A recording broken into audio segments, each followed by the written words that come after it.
قال رسول الله صلى الله عليه وسلم آية المنافق ثلاث إذا حدث كذب وإذا وعد خلف وإذا اؤتمن خان وفي رواية وإذا خصم فجر أو كما قال عليه الصلاة والسلام۔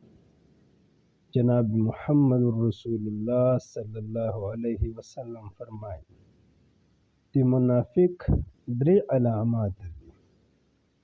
یو دا چې درویږي، دویم دا چې وعدې خلاف ورزي کوي، دریم دا چې امانت کې خیانت کوي.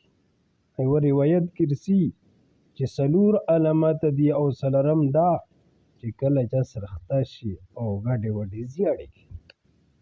مفسرین فرمایي چې دوه علامات الله په قرآن کې ذکر کوي چې منځه کې سستی کوي.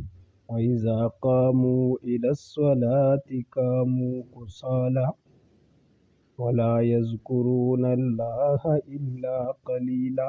او شپږم دا چې الله ذکر کم کوي.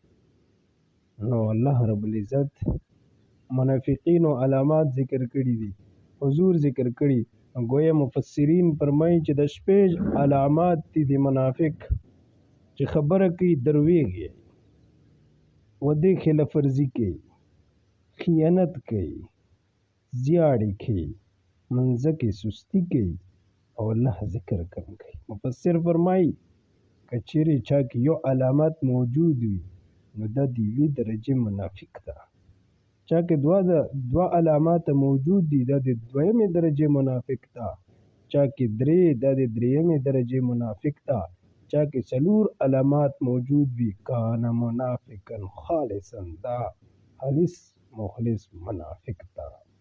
هر انسان په خپل ځون کې خپل ګریبان کې سوچ وکړي آیا دا علامات